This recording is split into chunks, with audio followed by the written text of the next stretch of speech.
네, 11월 13일 배상훈 정종군의 막장 토론회 정종군입니다. 반갑습니다. 네, 배상훈입니다. 반갑습니다. 네, 예. 우리 포청천님, 알로에님, 직감님, 수정님, 카푸카님, 쭉 입센노라님 예. 등등등 반갑습니다. 예. 제일 먼저 오신 분은 우리 저 일착은 우리 CSI님. CSI님 어제 김장하셨다고 파김치가 되셨대네요. 야, 요새도 김장 하시는 분 많지 않던데. 저기 CSI님의 가정은 약간 좀 포뮬라한 가정 같아요. 그래서 이 굉장히 가부장적인 그래? 예, 분 같아요. 누가? CSI님. 저기 여성분이세요. 알아요. 네, 근데 굉장히 격식을 가지고 있는 분 같아요. 가부장적 격식 뭐가 안 맞는데. 안 맞지 좀. 어쨌든 JJ님 반갑고 어제는 라이브를 해갖고 그 얘기예요.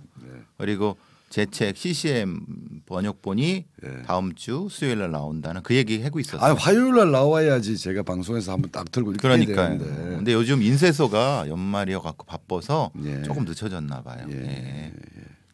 우리 배상훈 선생 책도 나오고 이제 제가 또 하고 있는 출판사에서 저희 그 편파 TV에서 방송했었던 이슬람 근본주의, 예, 근본주의. 그쪽 관련된 책도 11월 안으로 내려고 지금 생각을 하고 있습니다. 지금 저 앞에 원고가 있는데 예. 아주 수준이 높은 책이에요. 여러분 나중에 제가 하는 건 다 수준이 높아요. 예, 뭐, 제가 슬렁슬렁 안 합니다. 예. 하여튼 우리 그 출판사 이름이 뭐죠? 병 넘어. 병 넘어. 오브 더 월. 오브 더 월든지 뭐 병 넘어인데 그 이슬람 근본주의에 대한 책을 출간하는데 나중에 관심이 좀 가져주셨으면 좋겠어요. 예. 또 하겠습니다. 예. 자, 오늘 이야기를 시작할까요? 예. 자, 오늘은 그 얘기부터 하시죠. 오늘이 11월 13일이고 11월 13일은 아시는 분은 아시고 아직 뭐 조금 젊으신 분들은 잘 모르시지만 전태일이라고 하시는 분, 한국의 이제 노동운동에 어떻게 보면 가장 전기 획기적인 어떤 그렇죠 전환점이 되셨던 분이 1970년 11월 13일 날 분신하시면서 이분의 이제 절규가 뭐였냐면 근로기준법을 지켜라. 이 땅 노동자들의 처지가 참으로 참혹한데 있는 법 근로기준법도 지켜지지 않는 현실을 잠깐 흐렸졌다가 그 날이 이제 1970년 11월 13일이었고 그래서 이 날을 기려서 매년 11월 13일 날은 전국 노동자 대회가 열리는 날이죠. 노동자의 날, 노동자 대회를 하고 그래서 이제 한국의 노동자들 또 노동운동의 대표적인 날이 두 날인데 하나는 5월 1일 메이데이 노동절을 기념하는 거고 이건 전 세계 글로벌하게 기념하는 거고 한국에서는 11월 13일이 노동자 대회를 하는 날인데 전태일 열사의 어떻게 보면 기일이죠. 그 날이고 그래서 오늘이 하필 그날이고 마침 그날이고 그래서 그 얘기 잠깐 해보는 거죠. 그래서 뭐 매년 했던 건데 이제 오늘도 전국 노동자 대회를 열죠. 여는데 이제 우리 이 정부에서는 방역 지침 위반 왜냐하면 현재 방역 지침 하에서는 그 집회가 499명까지 가능하거든요. 그 499명씩 쪼개서 하겠다. 나는 한꺼번에 모이는 거는 뭐 방역 지침 위반이라고 하니까 그래서 뭐 약 한 500명씩 저기 500명 저기 500명 이렇게 해서 하겠다고 했는데도 그거는 편법 집회다 하면서 두드러 잡겠다. 다 이제 서울시에서 서울시 불허했고 당연히 저기 뭐 중앙정부도 문재인 정부도 불허하고 서울시의 오세훈 시장 시도 불허하고 있는 거죠. 예. 오늘 어떻게 될지 모르겠어요. 다 잡아가겠지 또 뭐 단속하고 또 이미 한국의 민주노총 위원장이 지난번 그런 집회를 주도했다는 이유로 잡혀서 지금 감옥에 가 있고 한국의 민주노총이면 우리 한국에서 아무리 민주노총이 그냥 개똥 취급을 받고 있지만 그래도 한국의 노동조합의 총 본부인데 여기에 대장을 감옥에 넣는 나라에서 ILO라고 하는 국제노동기구 사무총장 후보로 강경화 전 외무부 장관을 내겠다라고 하는 이야기에 대해서 외국에서는 비웃고 있죠. 하여튼 뭐. 그 얘기는 지난번에도 했었죠. 좀 강경화 장관의 전 장관의 그거는 좀 아닌 것 같다. ILO 규약도 별로 지키지 않는 그 얘기를 했었고 오늘 그나마 이제 좀 집회가 진행은 될 것 같은데요. 하긴 하겠죠. 네, 하긴 할 것 같아요. 하긴 하는데 물론 또 이제 예를 들면 강제 해산을 당한다거나 일본 또 연행이 된다거나 그리고 사후에서는 책임자에 대한 사법 조치까지 가겠다라고 하는 거고 할 거예요. 이 문재인 정부는 이 사람들이 생각하는 노동 존중은 그런 거기 때문에 할 거고.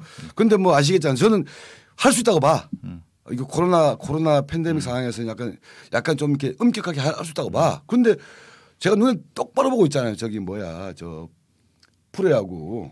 플레이오프 한국 시리즈. 예. 와일드 카드 뭐 플레이오프 준 플레이오프 전부 다 한 뭐 최소 10,000명 많을 때 30,000명 이상이 했고 얼마 전에 또 그 뭐야 터키가 아니지 UAE 아랍에미리트하고 한국 축구도 30,000명 들어오고 어젠가 그저께 했어요. 예.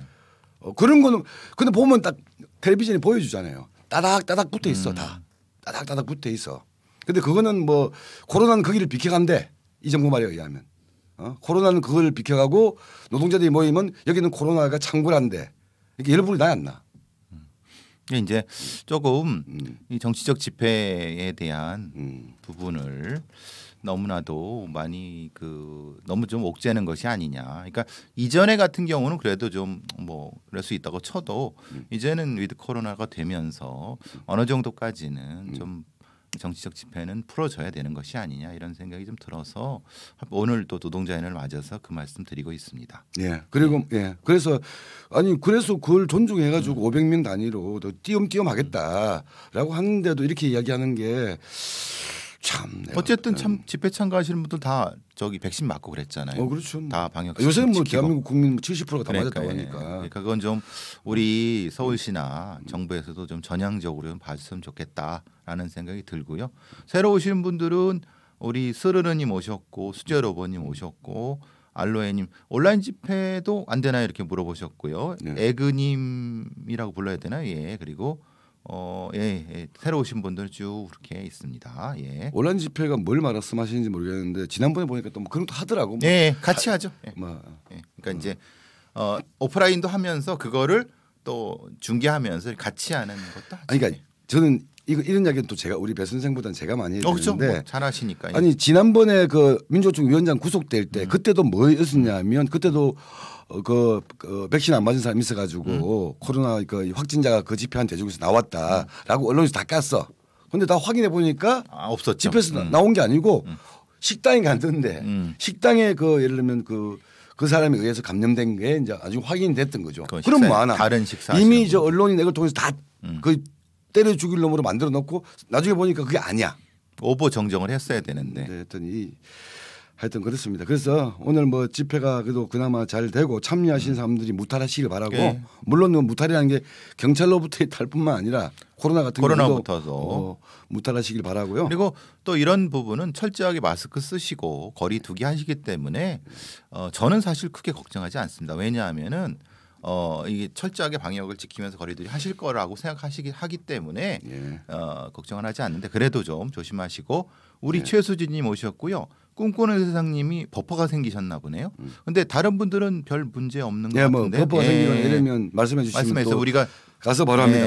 그런데 다른 분들은 다 괜찮은 것 같은데.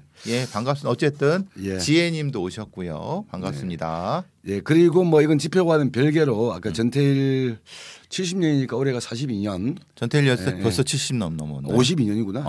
아니 70년이니까 30년, 52년째인데 그걸 기념해서 최근에 애니메이션으로 이 전태일의 삶과 이걸 다룬 테일이라고 하는 애니메이션 영화가 지금 만들어져 가지고 12월 1일 날 개봉하게 됩니다. 아직 개봉은 안 했죠. 지금 시사회를 하고 있는 중이고 12월 1일 날 전국 동시 상영을 할 건데 뭐 개봉관이 많지는 않겠지만 관심을 가져주셨으면 좋겠고. 관심 가져주시면 개봉관이 늘어나죠. 늘어나죠. 그렇죠. 테일입니다.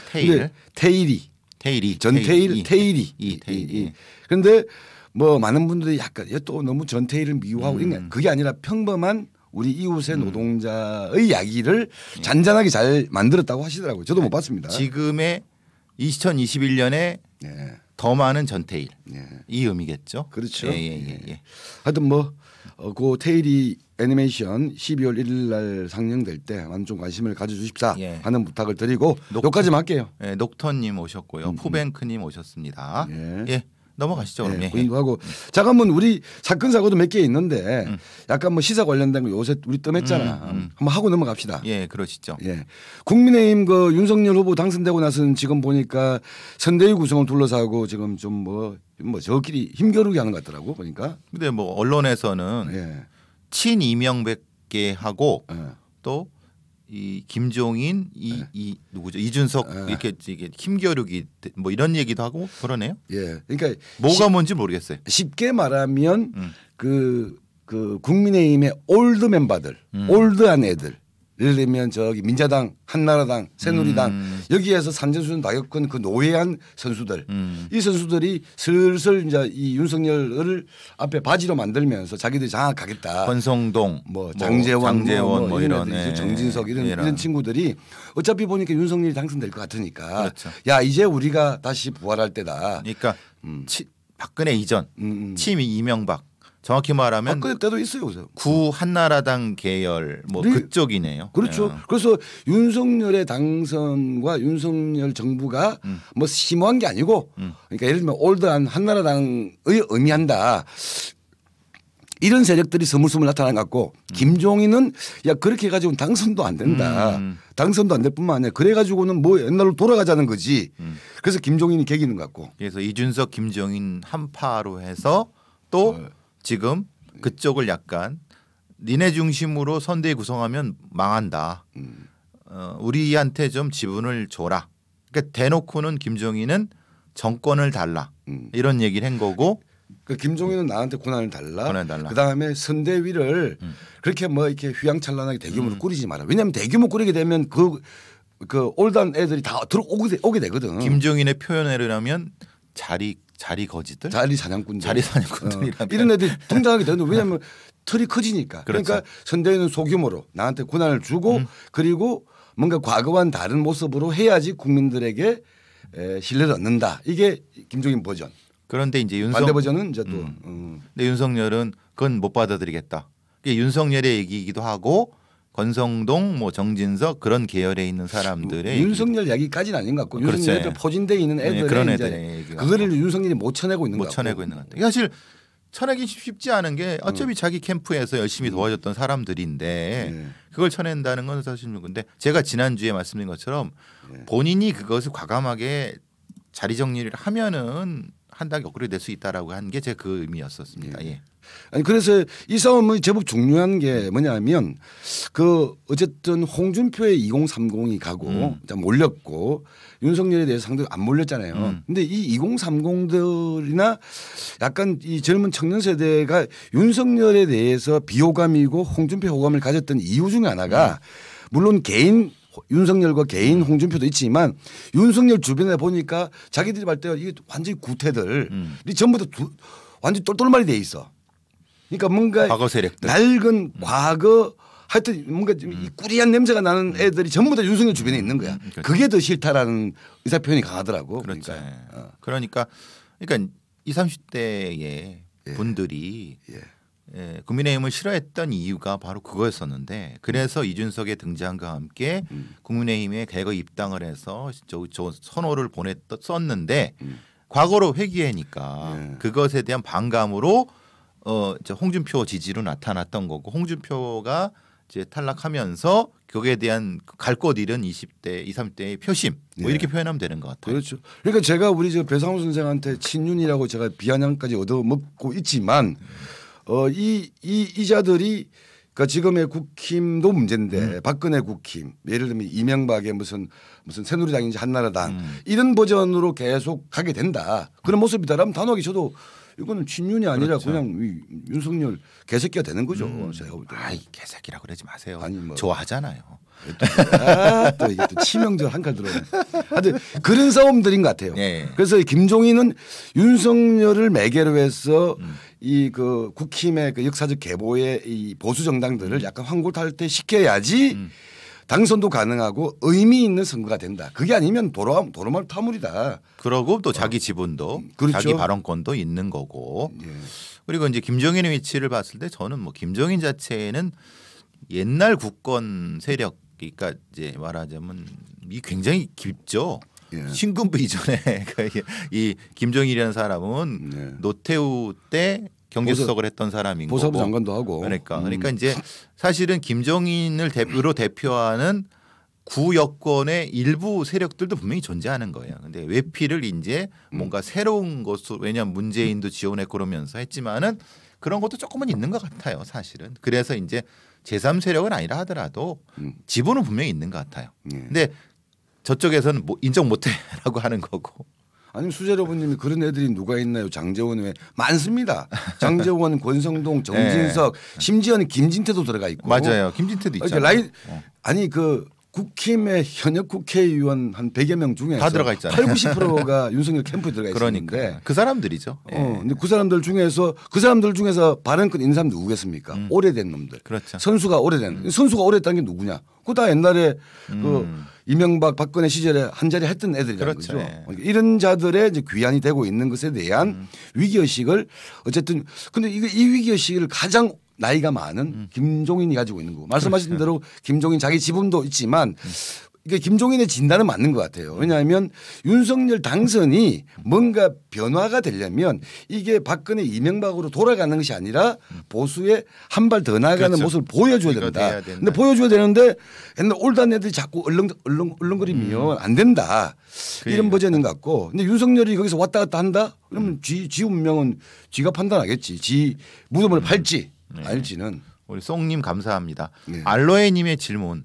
왠지 이 대표 이준석 대표 같아 이용당한 것 같아요라고 했는데 어떻게 생각하세요? 이준석은 이준석의 길을 지금 하기 위해서 배팅하는 거라고 보고 있습니다. 그러니까 이용당한 건 아니다. 당연히 무슨 자기도 어느 정도까지의 그 자기 정치를 하고 있다. 이렇게 보시는 거죠. 많이 하고 있고. 알로인이 질문이셨어요. 많이 하고 있고 이준석은 자기를 도모하기 위한 몸부림을 열심히 치고 있는 것 같아요. 심재철은 엄청 올드 아닌가요? 심재철은 올드하죠. 올드한 사람인데 심재철이 캐릭터가 친이 친박의 그 완전히 그런 애들의 핵심에 있지 않지. 약간 겉돌긴 하죠. 그렇죠. 어쨌든 그렇습니다. 옥다방 고양이님도 오셨고 강영희님은 거친 언사 좋습니다. 그리고 이거는 무슨 위에 보이는 그것만이 아니라 이게 지역으로 내려가게 되면 지역에 있는 토들이 또 세거든. 그렇죠. 하여튼 그런 의미에서 이 김종인의 무슨 선대위원장 전권을 목리는 그냥 한 노친네 나이 드신 노정객의 내가 볼 때 고장이 아니고 나름대로의 이 정치 투쟁인 것 같아요.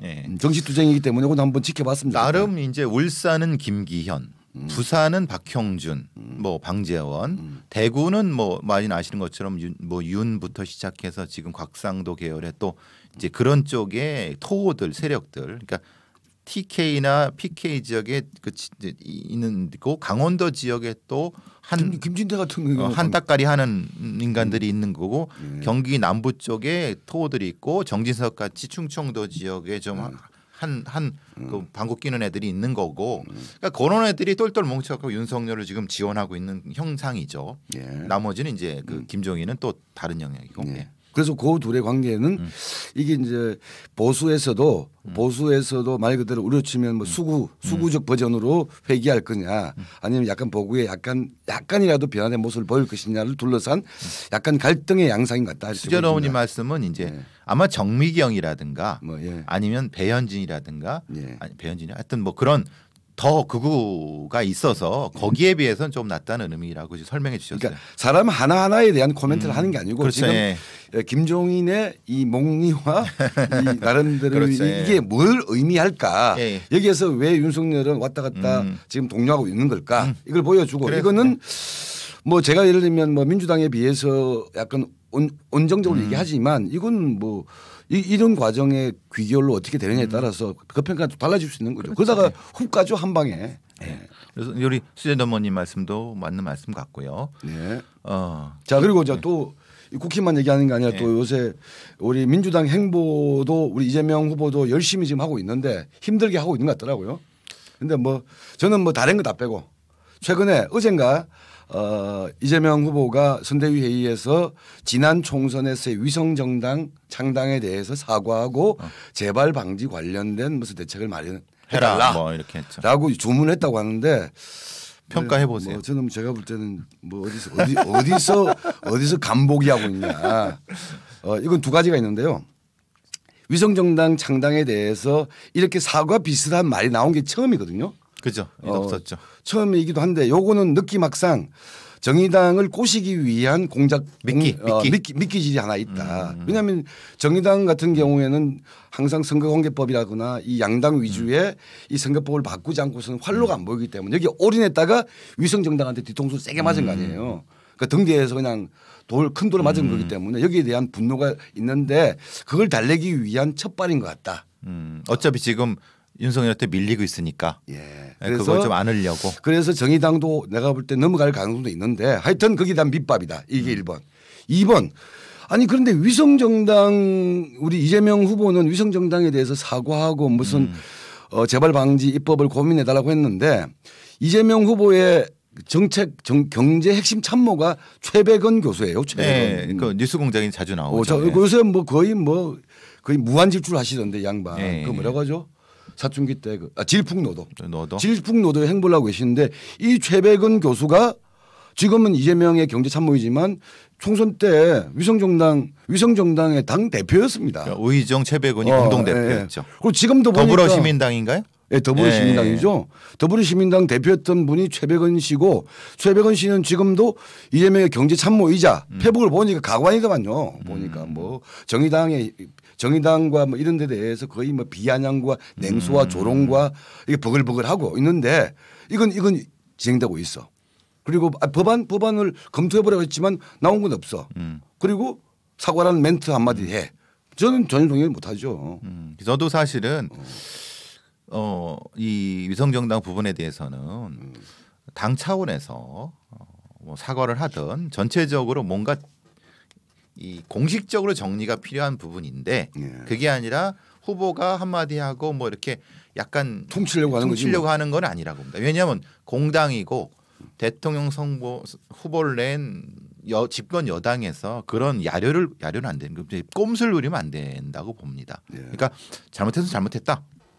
그래서 나중에 연립정부나 공동정부 쪽으로 우리가 생각이 있으니까 이거는 이런 식으로 공적으로 가든가 아니면은 그냥 무시하고 그냥 가든가 이렇게 하는 거 난 거지 어디서 지금 수작질이냐 전 그런 생각이 드는 거예요. 그러니까 그것도 내가 정의당 그것도 살짝 그 마음이 동할까봐 내가 그게 걱정이야. 그럼 또 정의당 요거 해야지 나는. 정의당 내 우파들이 좀 약간 움직이겠죠?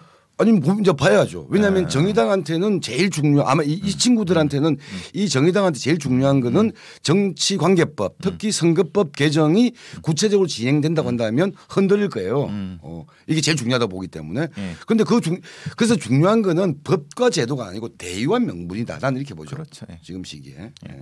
우리 지희님 새로 들어오셨고 송님 감사합니다. 우리 네인코트 뭐 킬러 그 말씀하시는 것 같고 메리님 오셨고 토리토리님 반갑습니다.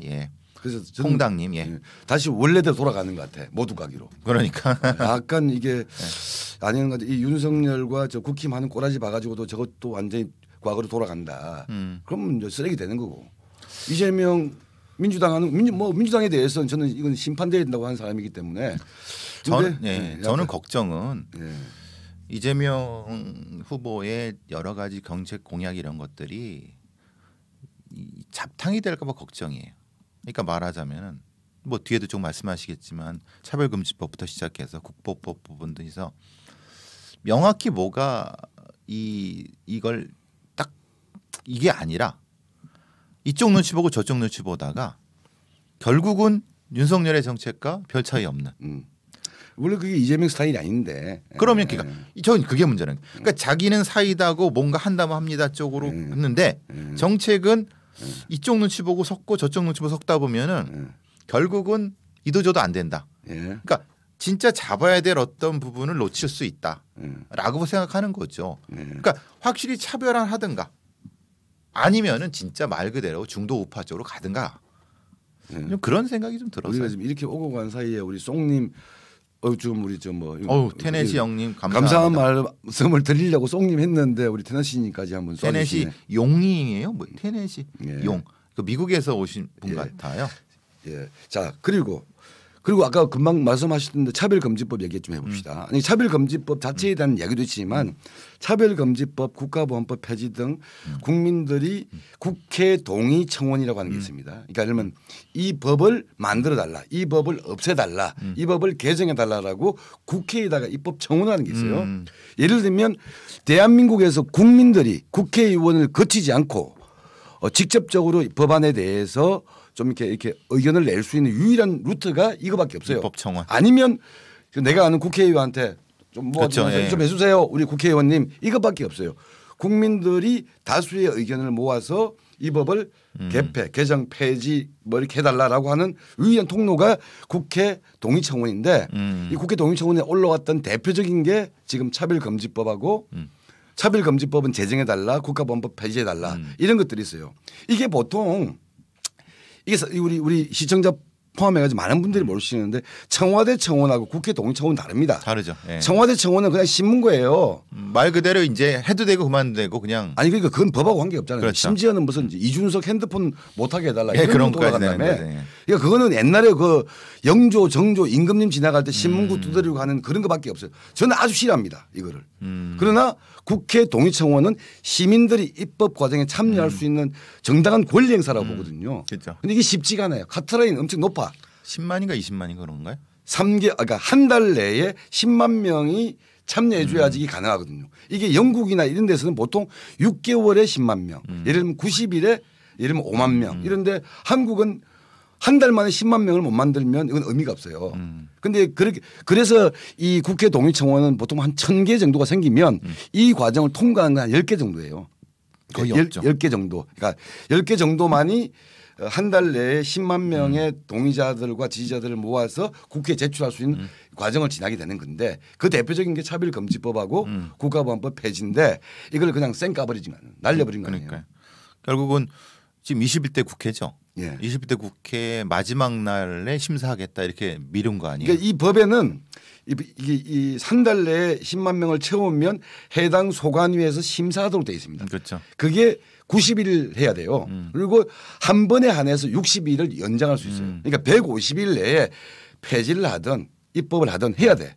그런데 그 뒤에 단수조항이 당연히 붙죠. 특별한 이유가 있을 경우에 연기할 수 있다. 근데 그거를 이제 자기들이 임기 마지막 날로 미룬 거죠. 그러니까 이거는 진짜 나쁜 짓입니다. 예. 왜냐? 아시다시피 민주당은 김대중 대통령과 노무현 대통령을 배출한 정당이죠. 그들의 주장이 뭐였습니까? 국가보안법 폐지 부분이라든가 여러 가지 차별금지법 부분을 선도적으로 하겠다고 했지만 실제로 가장 많은 국회의원을 배출했다고 하는 민주당이 그분에 쌩까고 있는 거예요. 그러니까 국민의힘이라고 하면은 그래 뭐 어차피 그거 안 한다고 했으니까 뭐 관심도 없으니까 그거 뭐 했는데 하겠다고 해놓고 그 소위 말하는 촛불의 그 힘을 얻어갖고 된 정당이라고 하면 정권이라고 하는데 그거를 그 근본을 깡무시한다라고 하는 것은 자기 부정이죠. 자기 부정. 자기 부정이고 소위 말하는 이 민주당의 핵심 세력이라고는 586 정치인들이 진짜 그건 진짜 부끄럽고 반성해야 되는 거예요. 지들을 국회의원 시켜줬던 시민들의 열망과 국민의 열망을 배신하는 배신자들입니다. 예? 그걸 뭔지도 모르는 이런 양아치 짓을 하는 거예요. 확실히 그러면 얘기를 하세요. 국보법 폐지 못하겠다. 차별금지법 폐지 못한다라고 얘기를 하든가. 근데 스물스물 이게 무슨 동네 양아치도 아니고 그냥 이런 식으로 계속 정치를 본인들 선수가 쌓이고 있잖아요. 2선, 3선, 4선까지 하는 애들이에요. 근데 그 애들이 그 선수 쌓을 동안 뭐 했습니까? 이런 양아치 짓 하니까 욕먹고 결국은 스스로 부정당하는 거 아닙니까? 너무나도 좀 부끄러운 일입니다. 이게 그 대표적인 게 우리 박주민 의원 아니에요. 지난번에 그 뭐죠? 그 임대차법인가 할 때 그 뭐 임대차법 부동산 관련된 입법들 그 뭐 세입자들 권한을 강조시키는 걸 하면서 자기 집 문제가 자기 거래는 또 그걸 안 해버렸잖아요. 그때 요거도 먹었잖아요. 이번 차별금지법 그 관련된 것도 법사위 소관인데 법사위 간사가 박주민 의원이야. 이 사람은 차별금지법 발의하는데 또 찬성도 했어요. 찬성도 하고 또 무기한 연기시켜. 그러니까 이게 뭐니?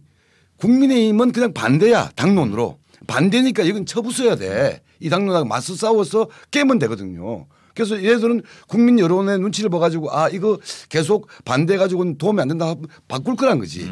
근데 여기는 한다고 했다가 안 하고 또 한다고 했다가 밀어버리고 이러니까 이건 뭐야? 이건 어떻게 이거는 얘기를 해야 되지? 양아치죠, 양아치. 예. 그래서 제가 민주당에 있는 586 애들을 양아치라고 부르는 거는 단 이유가 아닙니다. 예. 겉과 속이 다르고 본인의 정치적인 야망을 위해서 시민들의 열망을 뭉개버린 거예요. 예. 그걸 또 얼굴 두껍게 그러니까 얼굴색도 변하지 않고 거짓말을 하고 이렇게 바꾸면은 그러니까 욕을 먹죠. 욕을 먹고 지금 지지율이 처참하게 떨어지는 것이 다 그런 이유 때문인지를 지들이 모르는 건 참 답답합니다. 나한테 얘기하지 말고 저 가서 얘기해.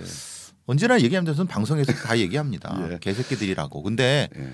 뭐 들어 처먹질 않으니까. 하여튼 뭐 저는 개인적으로는 차별금지법 제정이나 국가보안법 폐지 그 자체에 대한 것보다는 국회 동의청원 입법 우리가 흔히 입법청원이라고 하는 이 절차가 그나마 시민이 정치에 직접 참여할 수 루트인데 이거 소중하기도 한데 이것도 너무 카트라인이 높은 것도 있지만 이게 이렇게 개무시 당하고 돼버리면 근데 왜 우리는 그 법이 없는 거예요? 무슨 법이요? 국민청원법이라든가 아니면은 뭐 그런 것들이 이건 법으로 돼야 되는데 왜 뭐 청원으로 되는 거죠? 우린 그게 없죠. 그렇죠. 그래서 원래 그나마 있는 게 그 주민투표 같은 경우는 있는데 이게 보통 보면 뭐 이렇게 국회의원 뭐 국민소환법이라든가 이게 사되는데 아직 그건 입법이 안 된 거고 그렇지. 우리가 그냥 제 나쁘니까 소환한다 이런 문제보다는 더 중요한 게 아까 이런 법을 뭐 만들고 개정하고 폐지하는 데 대한 게 더 중요하다고 보기 때문에 더 이게 중요하다고 봐요. 예. 더 중요한데 이것도 약간 좀 문턱을 낮춰야 되는데 문턱이 높고 낮고가 중요한 게 아니잖아. 통과된 것도 안 받아들이는 거죠. 뭐 개무시해버리고 그냥 쌩까버리는데. 그래서 국민 바람 우리가 이제 직접 민주주의의 핵심 국민 발안, 국민 소환 또 하나 뭐죠? 세 가지가 있어야 돼요. 국민 발안은 국민의 몇 퍼센트 말하자면 뭐 100만이 서명을 하면은 그건 국회의원들의 거 상관없이 법으로 이렇게 상임위에 직접 올라서 거기서 할 수 이런 국민 발안, 국민 소환은 국회의원들 지금 아무런 거 없이 임기 마칠 수 있는 거 나쁜 짓 해도 그걸 직접적으로 할 수 있는 국민 소환 이런 세 가지 돼야 되는데 우리는 그게 다 없어요. 그러니까 그거에 대안으로 국회 청원 제도가 있는 거예요. 그런데 국회 청원도 지금처럼 무시하면은 뭐 의미가 없어지는 의미 거죠. 없어지는 건 뭐 왜 만들어? 그러니까 뭐 청와대 청원 같이 그냥 뭐 청원 해 주십시오라고 하는 것에 대해서는 어쨌든 기준이 넘으면 답이라도 하잖아요. 그렇죠. 답이라도 하는데 그것보다 더 중요한 시민으로서 국민으로서의 정치적 권리를 행사할 수 있는 이런 통로 자체도 참 무력화되는 거 아니냐 의미 없어지는 거 아니냐 싶어가지고 그 법 자체에 대한 문제이기 전에 그게 약간 더 좀 화가 나더라. 저는 그것도 화가 나지만 그 법 자체도 아깝다. 그렇죠. 네, 그런 생각이 드는 거죠. 뭐 또 한번 얘기를 해야겠죠. 차별금지법 문제에 대해서는 뭐 또 기독교 문제도 걸려 있고 양당 그 이재명 윤석열 후보고 양 후보가 둘 다 다른 데서는 입장이 상당히 다른데 여기서는 동일하게 둘 다 안 한다 이거 아니에요. 그렇죠. 넘어가시죠. 그래서 어쨌든 앞에 오늘 뭐 11월 13일 전태일 열사 분신 기일을 맞아서 얘기하다가 시사 이야기까지 왔습니다. 오늘의 시사 이야기는 요 정도로 마무리하고요. 사건 사고 이야기 좀 하죠. 사건 사고 이야기를 먼저 하려면 그건 뭐죠? 최근에 보니까 음주운전 방지 장치. 그러니까 이제 여러분 뭐 서구에서도 그렇고 뭐 물론 다는 아닙니다만은 이 미국 같은 데서는 음주운전 전력자들한테 그 차에 차를 타고 나서 우리 배 선생은 음주운전 걸린 적 한 번도 없죠. 음주운전 하지 않으니까. 그러니까 제가 그 얘기 하려고 했어요. 걸리지 않을 뿐만 아니라 하지도 않으니까. 그런 전력자들은 자기 차에 이 장치를 부착하면은 시동을 걸 때 불게 합니다. 후 불어갖고 음주가 안 됐을 경우 시동이 걸리게끔. 만약에 알코올 성분이 나왔을 경우 시동이 안 걸리게끔. 그리고 그것이 CCTV로 다 그러니까 블랙박스에 찍혀서 녹화가 되게끔 합니다. 그런 장치를 개발해서 의무화시키는 법안을 연구 용역에 들어가게 뭐 이렇게 시도했는데 문제는 이건 사실 시급하게 해야 되는데 굉장히 이해 단체들 이익 단체들의 로비가 많아서 이익 단체가 어디야? 술회사, 술회사 그리고 보험회사. 보험회사? 예. 이게 이제 굉장히 난해한 함수입니다. 그러니까 오히려 보험회사라든가 뭐 술회사는 있겠죠. 그리고 솔직히 말하면 사실 자영업자들, 단체들 이게 엄청나게 그걸 그쪽으로 한다는 게 아니라 굉장히 로비가 많습니다. 이게 단순히 음주 관련된 농도 뭐 음주 뭐 이런 부분이 이 단순히 범죄에 관련 부분과 또 연관된 게 굉장히 많습니다. 이제 그건 나중에 얘기를 하더라도 하고 이게 빨리 이게 이 개발돼서 돼야 되는데 아니 외국에는 이런 일이 많다면서요. 난 몰랐었어요. 실제로 시행하는 데도 있습니다. 그러니까 음주 전력자 특히 뭐 한 번, 두 번 정도 걸린 사람들은 자기 차에 자기 돈으로 이거를 설치를 해놓고 설치를 이제 검사를 받아야 됩니다. 그런 식으로 운영을 합니다. 우리 같이 음주운전으로 사고해서 사망자가 많은 나라에서는 반드시 돼야 되는데 이걸 또 국민 세금으로 들어가서 해야 된다 뭐 이런 문제도 있고 그런데 아니 그게 아니라 본인 돈으로 본인의 차에 장착해서 그것을 의무화시키는 법입니다. 나는 그 국가에서 해준다고 할 때 이거 국가가 왜 해주지 했는데 개인이 해야 되죠? 네, 개인 돈으로 하고 그리고 이게 이제 좀 일반화되면 좀 싸질 수 있습니다. 지금은 좀 비싼데 그거라도 해야 된다는 거예요. 왜냐하면은 지금 음주운전을 너무 범죄로 생각하지 않고 그것도 정치인들이 아니 예를 들면 음주운전 해본 적도 없는 배 선생이나 우리 같은 사람 그런 장치할 필요가 없는 거고. 그렇죠. 그리고 우리가 내는 돈으로 거기 하면 안 되죠. 세금을. 본인이 음주 전력을 걸렸어. 거기에 대한 제재 조치 중에 하나로 필수적으로 그렇죠. 본인의 돈으로 세팅하고 아니 운전하기 싫어 그럼 말아. 그럼 대중교통 타고 다녀. 그렇죠. 술 먹었으면 그거 타고 다녀. 근데 음주운전자들이 하는 얘기가 세금 때문에 어쩔 수 없다. 해는 세금? 그럼 무슨 세금? 생업 자기 생업으로 그럼 네 돈으로 해. 네 돈으로 세팅해서 그거를 음주운전 시동 장치를 하고 그 블랙박스를 주기적으로 6개월이나 한 번씩 제출하는 거예요. 괜찮은데? 네, 그런 식으로 하는 근데 안 하는 거잖아요. 아니, 그러니까 어차피 안 하는 사람들은 관계가 없는 거지. 근데 한 번 하거나 이게 재범된 경우는 너 또 한다. 근데 또 이게 알잖아요. 우리가 운전의 가장 큰 문제는 뭐냐면 내가 잘못해서 사고 나는 경우가 아니라 상대방이 잘못해서 와서 박아버리면 근데 상대방이 음주에 의해서 박아버리면 나는 얼마나 억울하고 이게 나오냐. 그러니까 그런 일을 막기 위해서라도 해야 된다. 너 개인을 위한 게 아니다. 너의 행위를 해서 피해를 당할 수 있는 불특정의 사람들을 위해서라도 해야 된다. 이게 딱 돼야 되잖아요. 합시다. 근데 이 많은 로비 이익 단체들이 이 해갖고 물리칩시다. 그렇죠. 이게 그래서 반드시 돼야 되는 거고 이게 뭐 몇십만 원 들어가는 그것도 고가도 아닐 거 아니야. 기술적으로도 충분히 가능하는데 참 이 로비 이익 단체들이 아니 이게 무슨 뭐 스트라이크 아웃제 이런 것보다 훨씬 더 실효성이 있겠는데? 그렇죠. 실효성이 있죠. 스트라이크 아웃 같은 경우도 사실은 안 들키면 된다고 생각할 거 아니야. 자기는 그렇지. 투 스트라이크 먹었는데 안 들키면 된다고 생각하는 이런 잡벅으로 살 거 아니에요. 그렇죠. 그것보다는 이런 제도가 훨씬 낫겠는데. 근데 이제 우려하는 사람들이 그거죠. 누구 옆에 데려다가 술 안 차는 사람으로 불게 하면 되지 않느냐. 그래서 저 블랙박스 촬영하게 하는 겁니다. 이거로 모든 걸 다 막을 수는 없지만 예를 들면 이게 그래도 큰 흐름들은 차단할 수 있다라고 한다면 그게 실효성이 있는 거 아니에요. 그렇게 돼야 되는 겁니다. 이거 좋은데 이거 합시다. 진짜. 아니 이건 진짜 이거는 뭐 보니까 여기 보니까 외국의 경우 언론에 나온 거에 의하면 이 음주운전 방지 장치 부착으로 미국 메릴랜드주는 64%, 일리노이는 81% 줄었죠. 캐나다 엘버타주에서는 89%, 퀘벡은 68%의 재범률 감소 효과가 있다는 그렇죠. 거 아니에요. 효과가 있다니까요. 있는데도 여러 로비 단체들이나 아니면 국회의원들의 무지에 의해서 방관에 의해서 이게 안 되고 있어서 뭐 아까운 목숨들이 사라지고 엄청난 사회적인 비용을 들고 있는 겁니다. 이게 이미 이거는 외국에서 하고 있기 때문에 무슨 용역을 하고 무슨 실험적으로 하고 이런 그런 문제가 아니라 그렇죠. 이미 외국에서 잘 정착되고 있는 케이스를 가져와서 약간 변형만 시키면 되는 거 아니에요? 그렇죠. 그럼 되는 거죠. 합시다.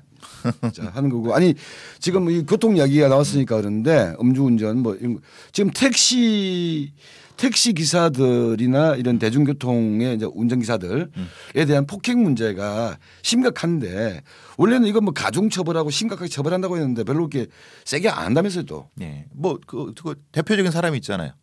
이영구 있잖아요. 그러니까 운전자 폭행은 그건 이제 가중처벌입니다. 특경법상에 들어가기 때문에 왜냐하면 이거는 그렇게 거기서 폭행을 하게 되면 큰 사고가 나기 때문에 이건 가중 처벌을 하는데요. 가중 처벌을 하는데도 불구하고 대부분의 이 판결이 판사들이 그냥 벌금형에 그친다.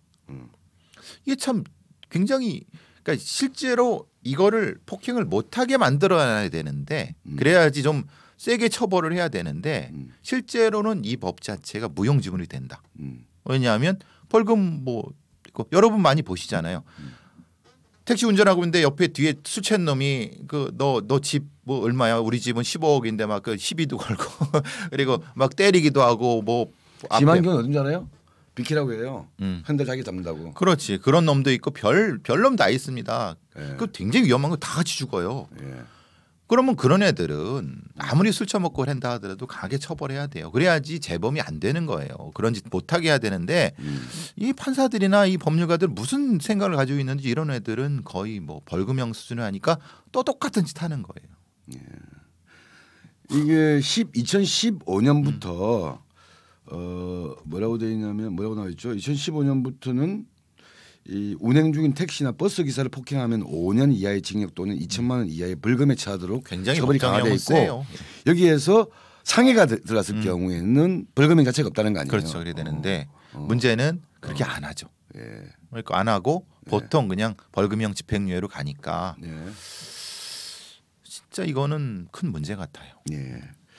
그러니까 이게 아까 음주운전 방지 장치나 음주운전 같은 경우는 막아야 되는 거고 막을 수 있는 방지 장치 쉽게 말하면 그게 뭐 성범죄자 팔찌 같은 거 비싼 거 아니에요? 그렇죠. 그러니까 그런 장치를 만들어서 하는 것, 그 다음에 택시나 버스와 같은 대중교통의 운전자에 대한 폭행 문제에 대해서는 법적으로는 강하게 처벌하게끔 되어 있는데 실질적으로 또 대충 벌금형 퉁치고 있는 이 현실 그렇죠. 이거 바꿔야 된다. 그럽시다. 네. 오늘 텐션 별로 텐션이 뭐죠? 몰라요. 텐션이 별로래요? 약해야 돼요? 아까 처음에 약간 열받아가지고 그런 거죠. 예. 자, 그 얘기 하는 김에 더 얘기를 해보죠. 지금 최근에 이제 보니까 어디 뭐 경찰청이나 검찰청이나 관련 학회에서 지금 뭐 검찰개혁 또는 뭐 경찰개혁 문제에 대한 앞에서는 뭐 그게 공수처니 뭐니 이런 얘기 됐잖아요. 그리고 일장의 검경 수사권도 정리됐잖아요. 이런 상황에서 가면 조금 더 나아가야 될 게 뭐냐 관련된 논의들이 조금씩 진행되고 있는 것 같더라고요. 그렇죠. 네, 좀 한번 소개를 해주시죠. 말하자면은 검경 수사권 조정에 있어서의 뭐 이제 핵심적인 부분 몇 가는 뭐 검사장의 직선제 부분부터 시작해서 또 하나는 이제 말 그대로 범죄수사청 홍준표 후보가 얘기했던 국가범죄수사청 뭐 이런 식으로의 전환 이런 것들에 대한 대안들이 조금 나오고 있는 것 같아요. 그래서 그런 얘기들이 좀 되고 있죠. 그러니까 지금 뭐 지난번에 보니까 참여연대도 그러하고 몇 군데에서 이 특히 이제 경찰 같은 경우는 이미 그 수사 종결권도 왔고 규모도 워낙 방대하고 이러면서 뭐 검찰에 대해서도 이야기가 많이 나왔지만 상대적으로 경찰에 대한 어떤 공적 시민적 통제가 그러니까 어떻게 가야 될 것이냐 이런 부분에 대한 논의가 많이 빠져 있는 거 아니냐. 네. 국가수사본부가 있지만은 경찰청장의 통제를 받고 있는 상태라고 하면은 문민 통제가 안 되는 거 아니냐. 그래서 그럴 바에는 다음 단계로서 경찰의 수사경찰과 검찰의 수사 인력들을 한데 모은 국가 뭐 범죄수사청 같은 형태로 해서 경찰의 힘을 빼는 2단계 검경 수사권 조정 방식으로 가고 그에 대한 보완책으로서 지방 검사장의 직선제 쪽으로 교육감처럼 이렇게 좀 균형 공평 나눠져 있는 상태로 가야 되는 거 아니냐라는 게 학계에서 지금 많이 나오고 있는 얘기 중에 하나입니다. 그게 어떻게 생각하세요? 이제 지금 핵심적인 부분은 지난번 우리가 봤잖아요. 지난번 신안 염전노예부터 시작해서 경남 전남 뭐 얘기 나오죠. 얘기들 하면서 그러니까 지방의 토호들의 영향을 받는 영향을 이해해서 수사 경찰들이 수사를 안 하거나 게을리하거나 눈치를 보거나 아니면 그들의 이익을 대변하는 방식으로 되는 걸 막기 위해서 지방의 토들과 지방의 실력자들로부터 분리할 수 있는 시스템이라고 하면은 결국은 범죄수사청으로 가야 되는 것이 아니냐. 이게 이제 중앙에서 통제할 수 있게 그리고 그 중앙의 통제를 문민 통제로 갈 수 있게 하는 그런 방향으로는 뭔가 대안도 하나 될 것 같기도 해요. 단 거기에 이제 전제는 아까 말씀드린 것처럼 지방검사장의 직선제는 좀 묘한 부분은 결국 지방검사장의 직선제는 걔네들이 지방토가 되잖아요. 지방검사장이 지금처럼 향판처럼.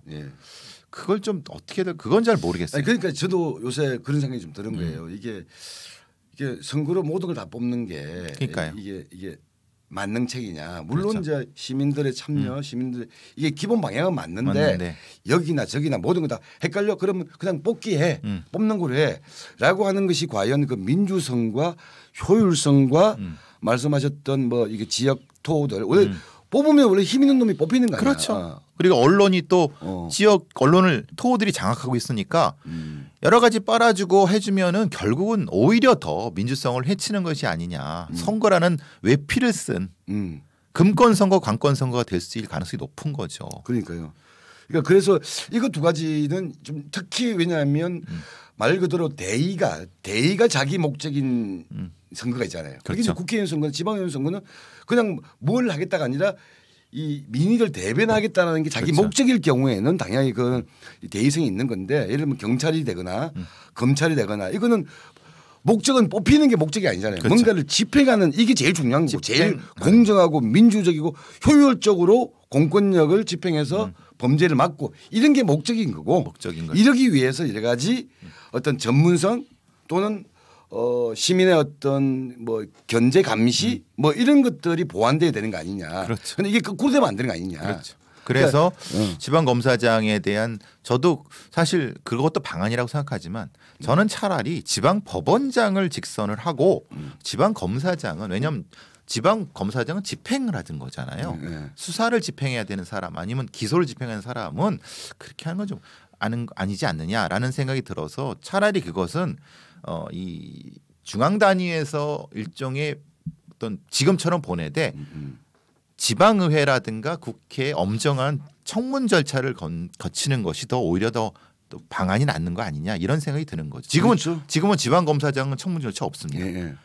그 청문은 있어야 돼요. 왜냐하면 청문이라고 하는 게 그냥 개인 꼬투리 잡기가 아니라 제가 이 일의 효과, 그러니까 유능하고 적합하냐 그런 전문성이 있냐를 검증하는 과정이기 때문에. 그런데 선거는 그걸 검증하는 과정은 아니거든요. 과정은 아니. 능력 없고 무능하더라도 뭔가 말 잘하고 얼굴 좋고 시민들한테 잘 다가갈 수 있는 사람이면 그런 사람이 뽑힐 가능성이 높죠. 그런데 청문 절차는 그게 중요한 게 아니고 네 그런 능력이 있니, 도덕성에 문제가 없니 이거로 정리하는 거기 때문에 그걸 다 까발릴 수 있게끔 하려면 차라리 지방검사장은 엄격한 청문 절차 있죠. 저는 이중 청문도 가능하다고 봐요. 이중 청문이라는 건 국회 청문과 지방의회 청문을 두 번 받게 하는 것도 좀 가능하다고 봐요. 왜냐하면 지방검사장 정도는 굉장히 힘이 센 사람이고 전문성이 필요하다고 보면 그것도 이 정도로 감시할 수 있는 이중 청문 절차도 저는 가능하다고 보거든요. 그런데 그래서 직선은 사실 좀 대안도 될 수 있지만 좀 위험성도 분명히 존재하죠. 저도 그렇게 생각합니다. 그런 의미에서 아까 뭐 지방검사장 이거는 그건 제가 이 검찰 경찰 내부 시스템까지 잘 모르겠는데 그렇게 그런 식으로 그러니까 뭐 뽑는 거 만능론으로 가는 건 조금 아니에요. 맞아요. 저도 그거는 맞는 거죠. 지금 뭐 경찰 같은 경우도 경찰 채용 과정에서 요새 왜냐하면 이제 수사 종결권이나 수사권에 대한 책임이 경찰한테 가 있는데 그러면 그 전에는 뭐 잘 모르는 경우는 뭐 검찰이 지휘한다는 명분으로 대충 익스큐즈가 된 거 아니야. 근데 지금은 경찰 스스로 판단하고 책임을 져야 되는 거 아니에요. 그래서 이제 무슨 문제가 됐었냐면요. 법학 전공자가 아니고 그러니까 법을 몰라도 되는 경찰이라고 뭘 뽑았던 경우도 많았습니다. 그러니까 이제 저는 사실 저는 뭐 저기 대학에서 뭐 이 화학과를 나왔지만은 사회학도 공부했지만 법도 공부한 사람이. 자랑하지 마. 그러니까 이제 가방 끈기시잖아. 그렇죠, 가방 끈기인데. 그러니까 이제 근데 예전에는 어떤 경찰이 있었냐면은 그냥 그 국영수 사회 정도만 고등학교 나와서 뽑힌 경우도 많았습니다. 그리고 특히 이제 특채 경찰들 말하자면 뭐 이제 뭐 우리가 말하는 저기 그 사격이라든가 아니면 뭐 권투라든가 이런 특공대 같은. 근데 거기서 그냥 하면 그 전문성을 가지고 하면 되는데 이거를 경찰들은 이제 섞어 갖고 이걸 수사를 시켜버리니까 이 사람들이 수사를 잘 못하는 거예요. 그러니까 이제 그건 난장판이 되는 부분이 많았거든요. 그래서 요번에 나오는 게 이제 의무적으로 법학을 이제 그 당연히 뭐 넣어야 된다는데 저는 당연히 넣어야 되는 거건 그건 당연한 얘기고 범죄학도 넣어야 된다고 보는 거예요. 그렇죠. 근데 범죄가 없었습니다. 여태까지 한 번도. 그러겠네 진짜. 아니 지금 이야기가 어디서 나온 이야기냐면 국가수사본부 주체의 학술 행사 그렇죠. 토론회에서 국가수사본부 즉 수사경찰의 이런 수사력을 어떻게 올릴 것이냐에 대한 논의를 하면서 나온 얘기인데 그 전에는 그냥 경찰학 개론 정도로 끝냈어요. 근데 경찰학 개론은 행정학이지 경찰 행정학이지 범죄학이 아닙니다. 제가 그래서 계속 말씀드렸던 게 경찰이 되려는 사람이 어떻게 범죄학도 모르느냐. 근데 모르는 사람이 거의 80~90% 이상입니다. 예. 왜냐하면 그걸 공부하지도 않았고 보지도 않았고 경찰 행정학 정도로 끝냈어요. 아니 그 범죄학이라는 게 아직 한국에 제대로 잘 잡았다고 할 수 있나? 없죠. 그러니까 그런 부분들. 그래서 이번에야 범죄학도 들어오고 법학도 들어오게 된 것도 형사법도 들어오게 된 것도 그런 부분인데요. 예. 사실 그래서 좀 걱정이 되는 거는 이게 준비가 된 상태에서 검경수사권 조정이 됐어야 되는데 그게 아니라 해놓고 나서 이걸 맞추려니까 일선 형사들이 사실 좀 그런 부분에서 그냥 경찰 연수원 이런 데서 몇 주 교육받고 이렇게 하는 부분이 많았기 때문에 굉장히 욕을 많이 먹는 겁니다. 왜? 민원인들도 몰라. 민원인보다도 법을 몰라.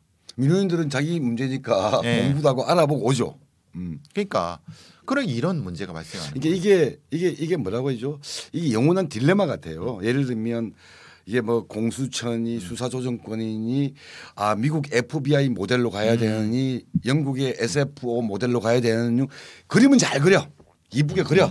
그래서 그 그림 중에서 이 그림이 낫니 저 그림이 낫니 이렇게 얘기돼. 근데 실제 이 그림이 실행되기 위한 뿌리 네. 일선 여기는 이거하고 달라. 그렇죠. 그림은 이쁘게 그려졌는데 뭐 그렇죠. 포장은 잘 돼 있는데 실제 그것을 움직이는 손발들은 아직은 다르다는 거죠. 아직 준비가 안 돼 있고. 준비가 안 돼 있거나 그렇죠. 그게 그래서 우리 그런 얘기 하잖아. 무슨 귤이 회수를 건너면 뭐 탱자가 된다 이런 말 하듯이 좋은 그림만 가지고 이게 한다고 해가지고 고대로 되는 것이 아니다. 그러니까 그게 준비가 안 된 상태에서 해버리니까 일선에서의 시민들은 고통을 받고 그걸 못하는 경찰 애들은 그걸 맞춰야 되기 때문에 대충 하거나 아니면 사건을 누르거나 뭐 이런 엉망이 된 또는 힘들어하고 그러다가 이제 또 심리적으로 문제가 생기거나 이런. 그러니까 이제 저는 항상 그런 얘기를 많이 하는데 뽑을 때도 분명히 전문적인 애들을 뽑아야 된다.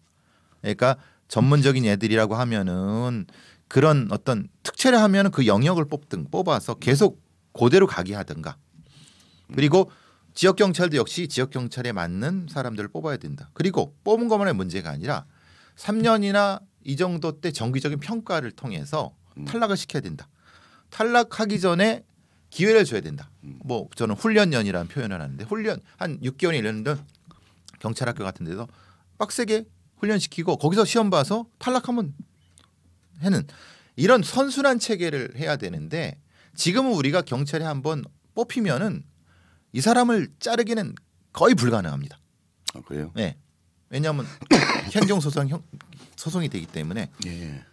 그러니까 제대로 된 사람을 뽑는 것도 중요한데 제대로 되지 않은 사람을 솎아내는 것도 중요하고 제대로 뽑은 사람을 훈련을 시켜서 거기에 맞게끔 업그레이드 진화해야 된다. 이 시스템이 안 되기 때문에 경찰들이 계속 욕먹는 겁니다. 저는 그 시스템 안에 있어봤기 때문에 왜 얘네들이 엉망인지를 알아요. 그래서 그거를 문제 제기하면 또 저를 욕하죠. 왜 경찰을 욕하냐고. 내가 칭찬해 주잖아요. 근데 이제 그 문제는 그렇습니다. 그러니까 격에 맞지 않는 옷을 입고 일을 하려고 하니까 힘든 거예요. 그러니까 거기에 맞는 사람을 제대로 배치해야 된다는 건 계속 그 얘기를 하고 싶었던 거예요. 저는. 이게 뭐 경찰만의 문제는 아닌 것 같고 제가 볼 때는 뭐 군대에서 예를 들면 부사관이나 이런 뭐 초급 장교들이나 여기도 마찬가지 아니에요. 그렇죠. 그런 문제가 안 되기 때문에 오히려 지난번에 6회 공군 다 사건 난 게 부사관에서 그렇죠. 성범죄가 생기기도 하고 그런 건데 걸러내는 과정 또 우리 생활의 일상에서 가까이에 있는 국가기구, 경찰 뭐 예를 들면 또 군대는 또 우리 자녀들이 다 가니까 그런 문제 또는 소방관 이런 일선에 있는 분들을 잘 뽑고 또 잘 그 능력이 발전될 수 있도록 도와주고 또 그렇지 못한 사람들은 네. 솎아내고 그렇죠. 이런 과정이 중요한데 그냥 위에 큰 그림만 그리고 아름다운 그림만 그리는 식으로 가고 있으니까. 그러니까 이 위에들 정치인들은 실제 그게 어떻게 되는지 몰라요. 경찰 출신이나 뭐 검사 출신 뭐 변호사라는 이런 애들도 자기 고기는 좀 하는데 실제 전체 그림이나 구체적인 거 몰라요. 모르면서 그냥 그림에 맞추려고만 해버리기 때문에 소위 말하는 뻑이 나는 거예요. 뻑이. 그게 지금 반복되고 있다는 겁니다. 그렇습니다. 하여튼 뭐 국수본 아까 국가수사본부에서 이런 학술 대회도 열고 아까 검찰 경찰 이런 데에서 정치권이 아니라 참여연대가 이런 시민단체가 토론회도 하고 방안도 내고 근데 이걸 방안을 귀를 열고 들어야 되고 실행을 해야 되는데 그게 잘 안 되죠. 그렇죠. 그러니까 왜 그럴까요? 아니 아까 앞에도 얘기했잖아요. 저기 국회 동의 절차, 국회 입법청원 같은 경우도 이렇게 사람들이 모아서 냈지만 쌩까 버리는 거고. 그러니까. 지금 아까 말씀하셨던 우리 검찰 경찰의 개혁 또는 뭐 경찰 인사 새로 뽑을 때 어떤 반영 이런 것들은 조금 더 이제 우리 시민들의 목소리가 조금 더 구체적으로 반영이 되게끔 만들어야 되는데 그냥 뭐 학자들 떠들어라 한번 들어볼게 이걸 거쳐버리니까. 그렇죠. 예. 우리 뭐 남았죠? 하나 더 있죠. 뭐죠? 그래도 우리가 지금 이렇게 세상에 대한 불만만 얘기하는 것이 아니라 그래도 최근에 보니까 국가 트라우마 센터 네. 최근에 뭐 국가 트라우마 센터 관련 설치와 변경에 관련된 운영에 관련된 법률이 국회에서 통과가 됐습니다. 국가 트라우마 센터라고 하는 거는 트라우마잖아요. 그러니까 국가 폭력, 예. 국가의 폭력에 의해서 희생당하거나 상처를 입었거나 부상당한 사람들의 어떤 치유를 위한 어떤 기관으로서 심리적 정서적 치유죠. 치유를 위한 그래서 국가가 설립하는 국가 트라우마 센터를 만들기로 한 거죠. 어떤 의미가 있을까요? 과거에 이제 우리가 4.3이나 5.18이나 아니면 여러 가지 이제 6.25 전쟁 내에서의 민간인 학살이라든가 사단이 국가가 주체가 돼서 민간인들을 공격했던 국가가 가해자가 되어서 예, 주체가 아닌 가해자가 돼서 했던 경우는 결국은 국가가 책임을 져야 됩니다. 근데 문제는 그걸 책임을 지려다 보니까 실제 가해한 사람들이 살아있거나 그들이 힘을 가지고 있는 경우가 많죠. 그래서 4.3 법이라든가 아니면 다른 민간인 학살 부분에서 법들이 시행이 안 되고 그냥 뭐 빌빌 도는데 그래서 그 해당 사건만 가지고 특별법을 만들어서 그렇게 하려고 하면 저항이 심해요. 그러니까 그러지 말고 전체 국가폭력에 관련된 트라우마 센터를 만들어서 그 안에 모든 걸 넣어서 하다 보면 각각도 되지 않을까라고 하는 그런 의미에서 국가폭력 트라우마 센터가 중요한 부분인 거고. 우리 정확하게 얘기해야 되는데 국가 트라우마 센터가 트라우마 치유센터야. 예, 치유센터죠. 예. 트라우마를 치유하는 거죠. 그렇죠. 그래서 이제 이런 거고 사실 이전에 5.18 광주 민자운동 부분에 그 센터는 있었죠. 네, 광주 시립이죠. 광주시에서 운영했던 광주 트라우마 치유센터가 있긴 있었죠. 그 2012년부터 지금까지 운영되고 있는데 근데 그런 데가 돼버리면 예를 들면 또 여기서 예를 들면 광주겠죠. 똑같은 거예요. 국립 트라우마 센터 생기더라도 또 국가에서 이게 또 인사도 낙하산하고 행정적으로 또 미주알 고주알 간섭하고 하면 이게 또 이게 배가 산으로 갈 수 있어요. 그래서 그런 건 없애야겠죠. 네. 그래서 이제 국가 폭력에 대한 이제 트라우마 치유 센터가 이제 사실 첫 발을 내딛는 거고 그 안에 내용들은 사실 많이 또 채워 나가야 됩니다.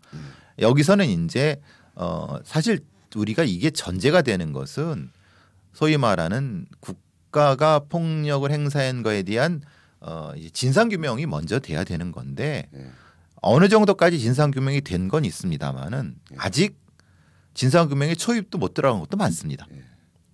여러 가지 민간인 학살 부분이라든지 이런 부분들 그리고 사실 뭐 이 박정희 정권 내에서 전두환 정권 내에서 벌어졌던 많은 다른 연대의 국가 폭력 부분도 규명 안 된 것들이 훨씬 많습니다. 그런 부분들에 대한 것도 사실은 재조사가 돼야 되는 것이지만은 그걸 사실 동시에 하기는 어렵습니다. 그러니까 어쨌든 이것이 앞서거나 뒤서해서 좀 끌어야 되는 부분인 거고 저는 이제 거기에 더 들어가는 게 국가 범죄 분석센터가 있어야 된다. 그래야지 이 범죄를 기록하고 그 범죄 내에서 가해자들이 도망갈 수 없게끔 역사에 기록할 수 있게끔 해야 된다. 저는 거기까지도 가야 된다고 봅니다. 인디고님 감사합니다. 커피 5잔. 아 예. 예. 우리 커피 인디고님은 저기 일본에 계신 분이시잖아요. 아, 예, 그런가요? 그래서 N으로 쏘신 거예요. 예, 저는 커피 중독입니다. 예, 예 감사합니다. 예. 잘 마시겠습니다. 그러니까 이 트라우마 치유센터가 왜 중요하냐면 아까 국가 폭력이라든가 국가 범죄와 관련돼서는 이게 또 법적으로 이걸 다투고 가해자 피해자 책임을 묻고 하는 건 있는 거고 필요하면 그 뭐 재정적 보상도 해야 되지만 그렇지.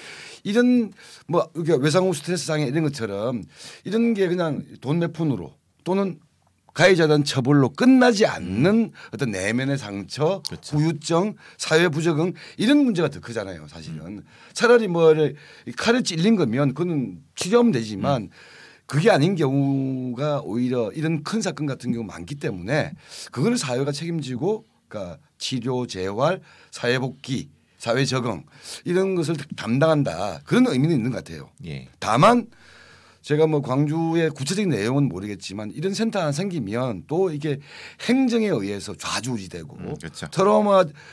트라우마 피해자들의 치유라는 본인의 목적이 아니라 그 다른 것 때문에 이게 흔들리거나 외풍에 왔다 갔다 하는 과정 이렇게 또 가지 않았으면 하는 마음이 크죠. 근데 대충 보여요. 그렇게 될 것 같아가지고 그렇죠. 또 걱정이 되죠. 왜냐하면 또 이런 국립 트라우마 치유센터 같은 경우 만들어지게 되면 하나만 있는 것이 아니라 지역에도 몇 개 생길 거란 말이에요. 그렇죠. 공동 운영하게 되면 이게 또 어떤 자들의 예를 들면 뭐 어떤 자들의 자리가 돼버리는 그렇게 돼버리면 안 된다. 그렇죠. 이런 걱정이 좀 됩니다. 예. 1시간이 지났습니다. 밥 먹을 때가 되어가고 있습니다. 예. 오늘 저도 전국 노동자 대회를 가봐야 되는데 하여튼 오늘 11월 13일 전태일 열사가 돌아가신 1970년 11월 13일과 같은 날 진행되었던 우리 배상훈 정정군의 막장 토론은 오늘 요 정도에서 마무리를 하도록 하고 마무리 멘트를 해주신 동안에 저는 또 가겠습니다. 예. 하여튼 감사하고요. 뭐 날이 조금 풀린 것 같은데 그래도 긴장 늦추지 마시고 코로나가 조금 이제 좀 진정될 것 같기도 한데 그래도 긴장 늦추지 마시고 건강하시고 다음 주 화요일 날 뵙도록 하고 우리 저기 뭐죠? CCM 관심 가져주시고 우리 또 이슬람 극단주의에 대한 책도 관심 가져주시기 바랍니다. 감사합니다. 10,000명 구독 부탁드려요. 10,000명으로 가는 길에 꼭 함께해 주시기 바랍니다.